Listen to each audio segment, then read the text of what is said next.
mount, a brave engineer. Casey Jones was the rounder's name. On a 6-8 wheeler, boys, he won his fame.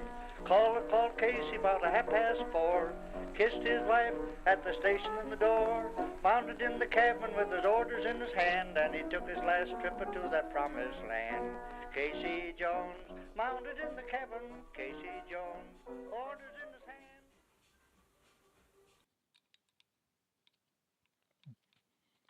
Oh, hey there. Okay, let me take this off.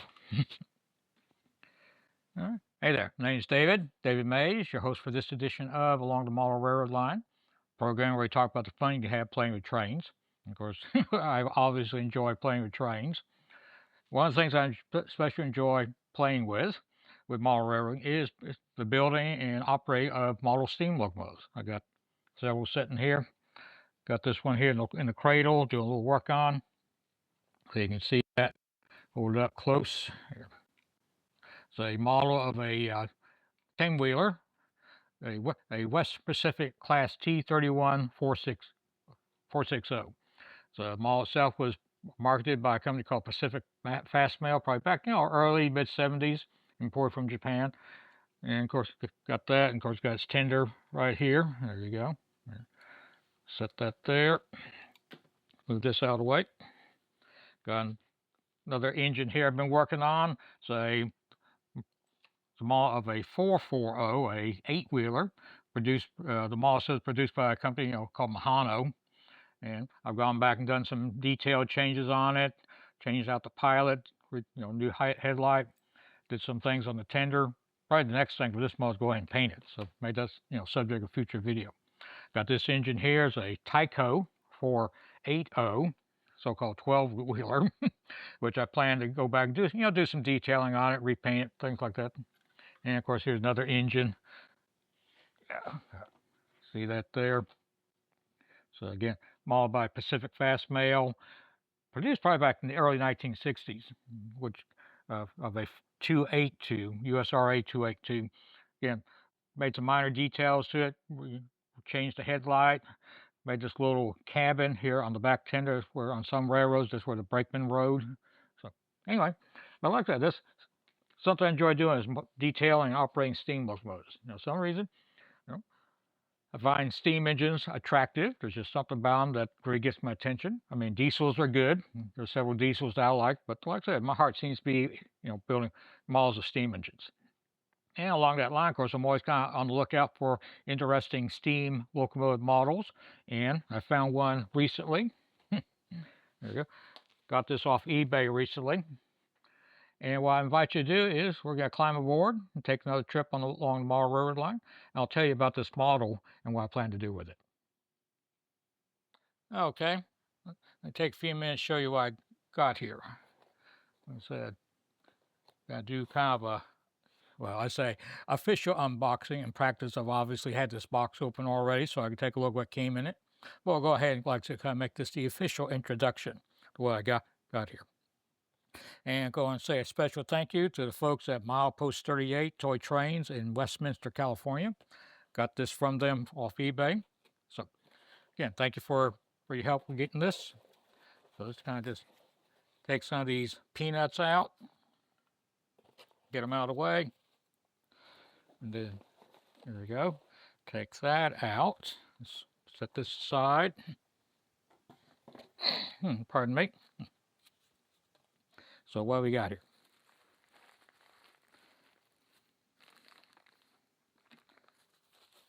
Put that away.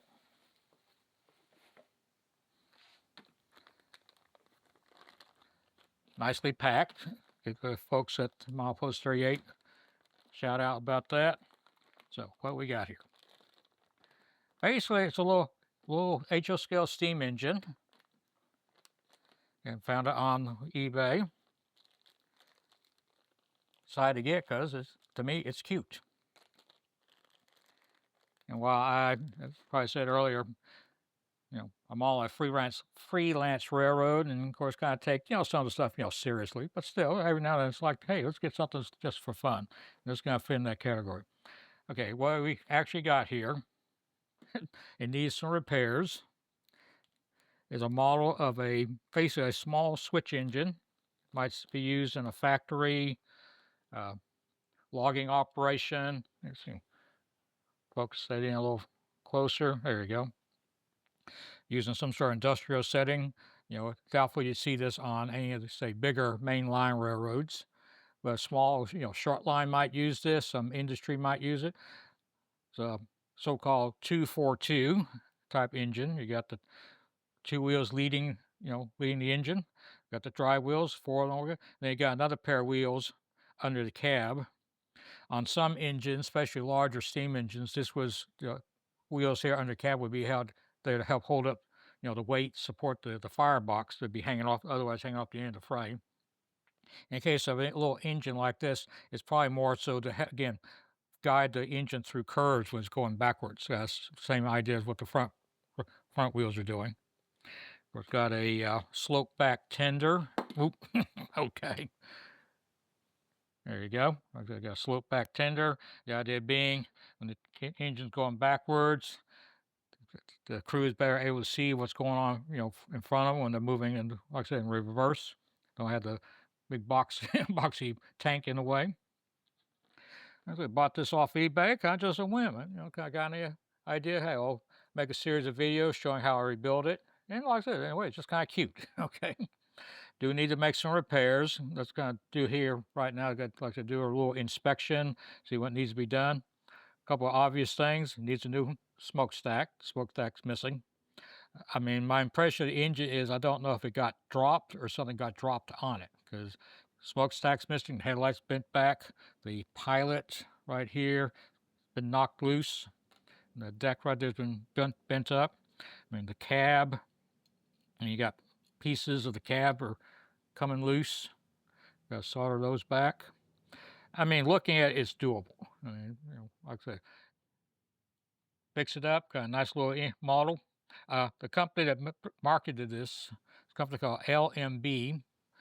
I think it was LM Bloom or something like that. It's a gentleman ran a, like I said, import company, importing brass engines back in the, say, late 60s, I think, or at least in the mid 70s. Again, you find that his products, again, eBay, train shows, whatever. Compared to what brass models you get later, they're kind of maybe a little kind of plain detail-wise, but pretty good runners. So, okay, so what I do here, like I said, I got to do some inspection. Again, another thing I need to fix, the tender is missing some wheels. There's only one wheel set here. And these wheels are a little smaller than you might typically find most, tenders. They're kind of small size, almost more size you might find on a narrow gauge engine rather than a standard gauge. But I think I know where I can get some new wheels. So what I'm going to do here is kind of a little inspection, get an idea of what kind of work we need to do here. Got my handy foam cradle here. I'm going to back up the focus a little bit. There you go. Squeeze that. Again, I can see some corrosion. One thing to see here, not sure you can see in the camera or not, but there's a little wiper right there, soldered to the retaining plate here on the bottom of the engine that rubs against the rail. So, help improve conductivity, connecting with the rail. Since, I mean, this engine actually has got a lot of weight to it, but it could still be, because it's really just, the four wheels on here, might be some issue with getting the electricity to flow from the rails into the engine and back. So they're going to look at it. Yeah, I can see got some solder joints that are loose. See back here where the frame would otherwise attach to the cab, I can see that's loose. The tender itself overall is actually in pretty good shape. Again, missing some wheels. It's missing the pin right here. This part of the coupling between the engine and the tender. One of the trucks does have, again, another wiper. Apparently the other truck used to have a wiper. Again, that's broken off. I'll decide later if I need that or not. Put on the Optivisor device. Let's see. Find a screwdriver. Looks like that should be good enough. So I do here and here.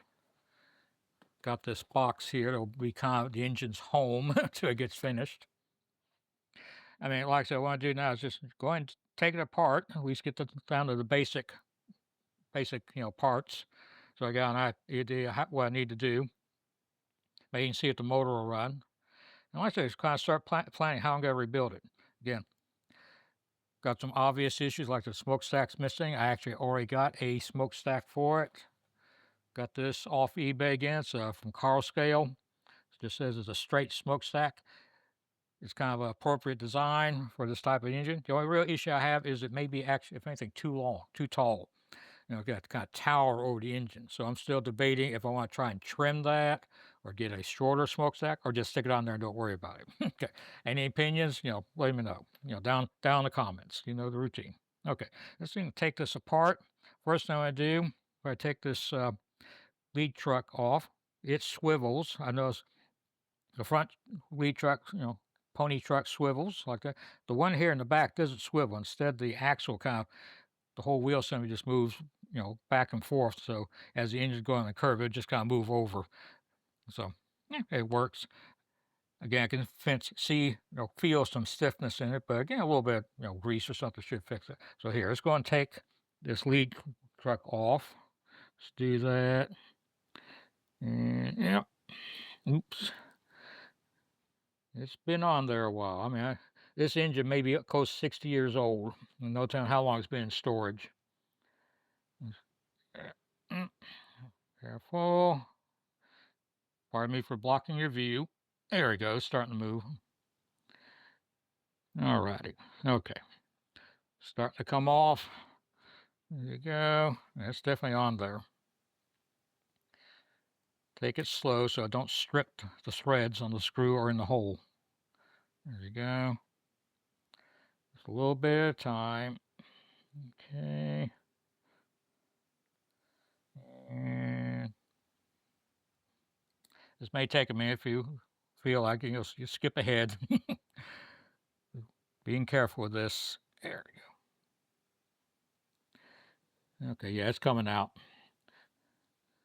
So it looks like your basic 2-56 machine screw, round head.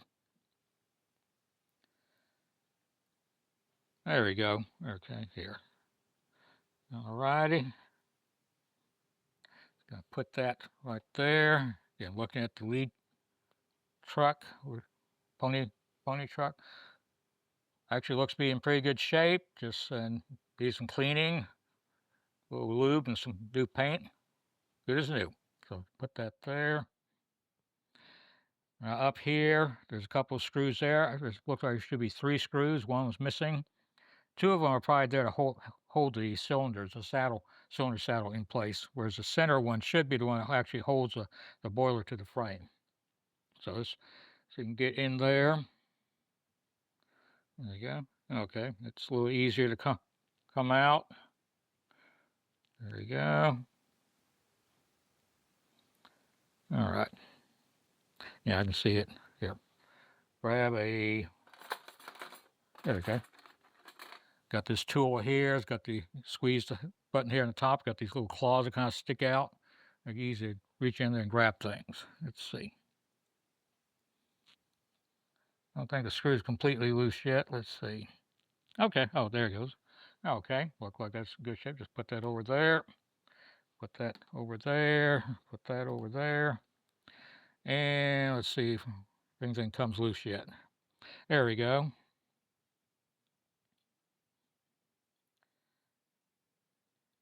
All righty. Got the frame separated from the boiler. There you go. Let's see.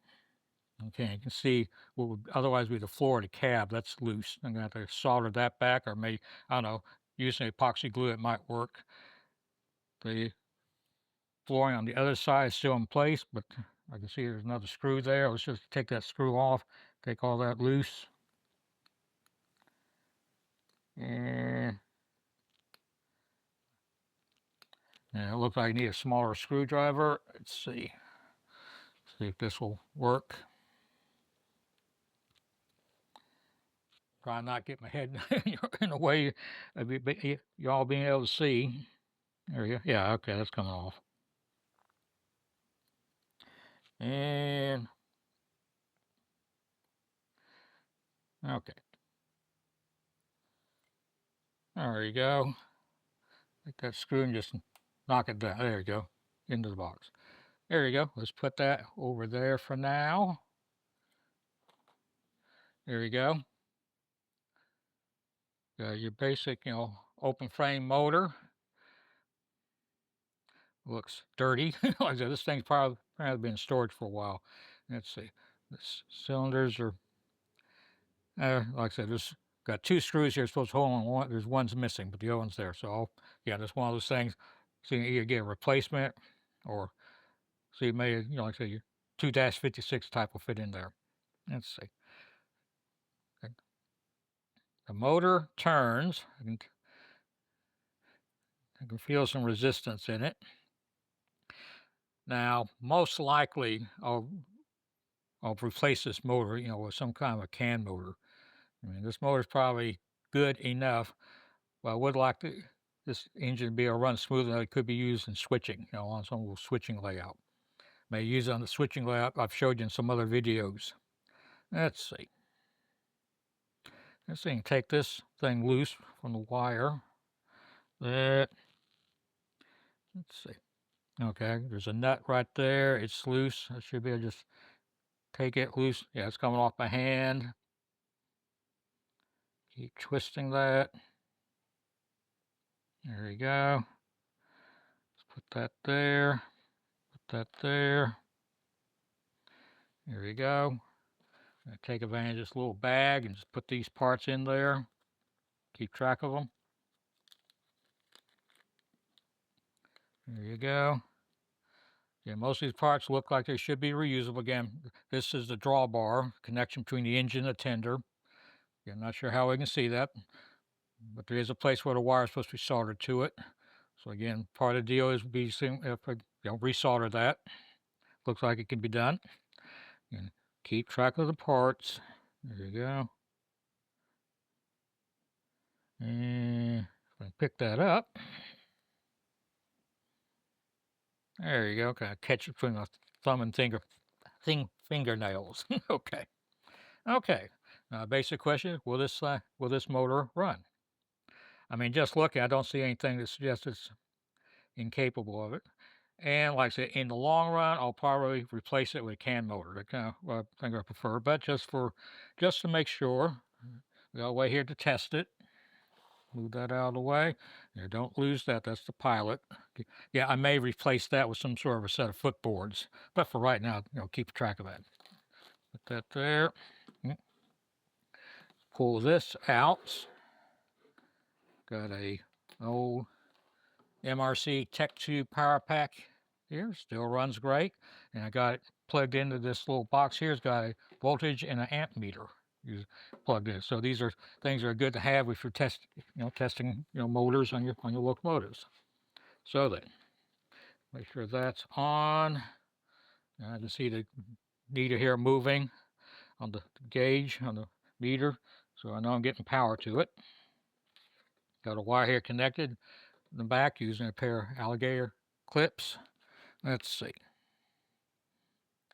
One clip needs to go on this wire right here, just kind of hanging loose. Clip that on. Okay. The other wire can kind of go more or less anywhere on the frame. Yeah, long-term plans, put a new, better motor in it. Maybe go so far as put a DC decoder in it, DCC decoder, I mean. Don't have a system yet, but that's something I want to learn about myself. So it's where to put it, honestly, pretty much anywhere. Just put it there. Okay, let's see, turn the power on and see what happens. Okay, going to meters. The meter's up here. Right now there's an open circuit. No power is getting through. Okay, let's do this. Not sure if that wire is working.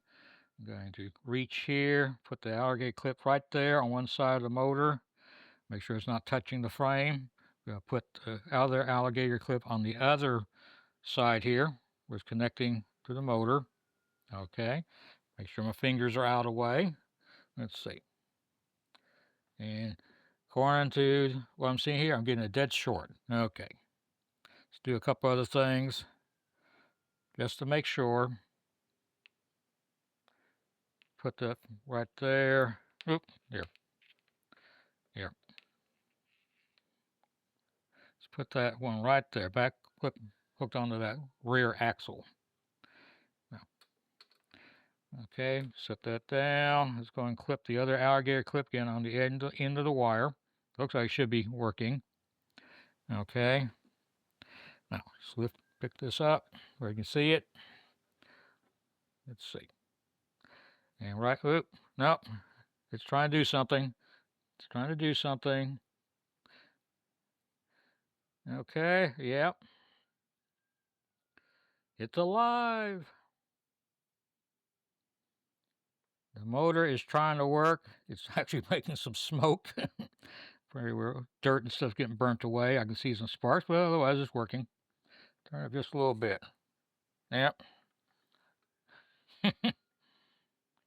And definitely pulling a lot of amps. Okay. Let's do that. There we go. Get that to turn.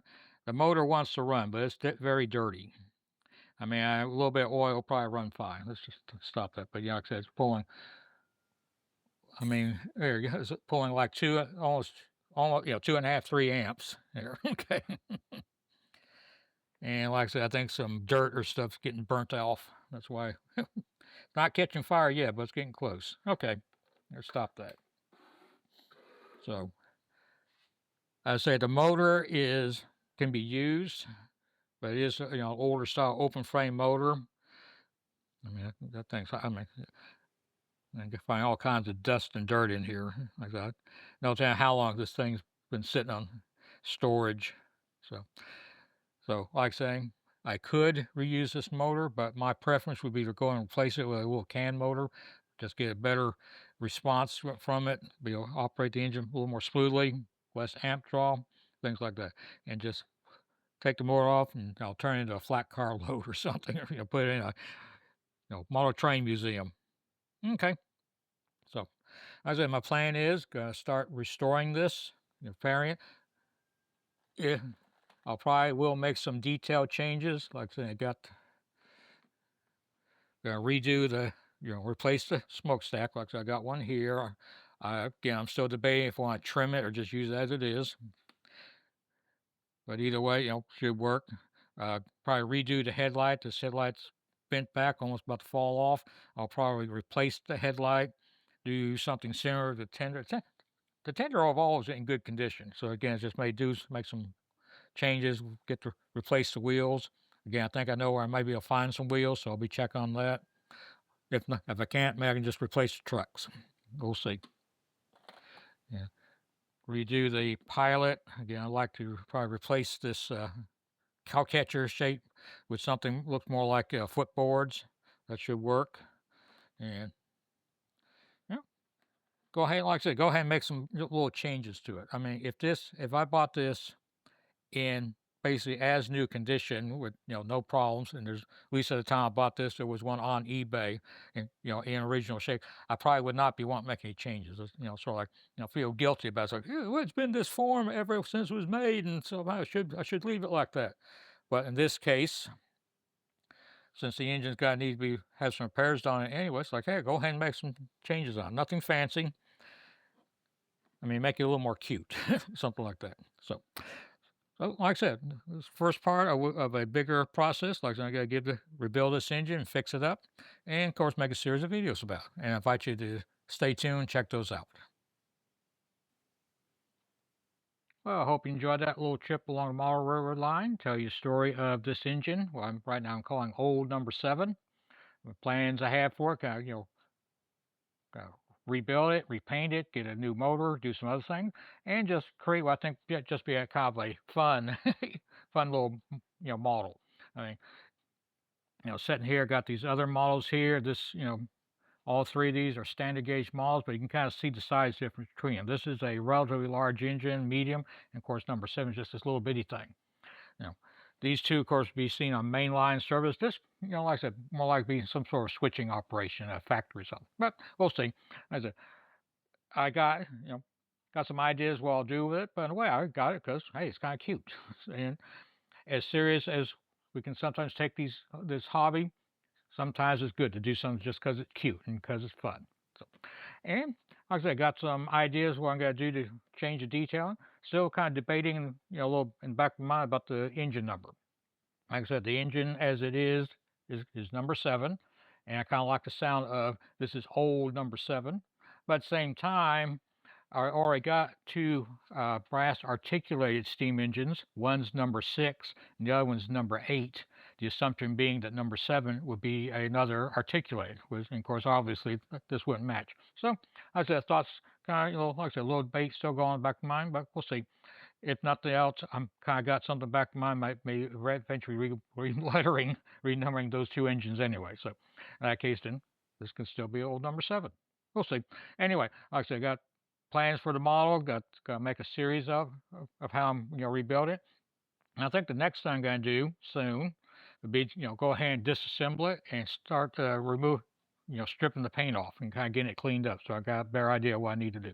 So with that, again, thank you for watching. Be sure, like and subscribe, leave comments. I mean, you got any opinions about what I can do with this engine, definitely put that down in the comments. And with that, again, thank you for watching and stay tuned, and we'll take another trip along the model railroad line. In the meantime, y'all have a good day, and we'll talk to you soon. Okay, bye.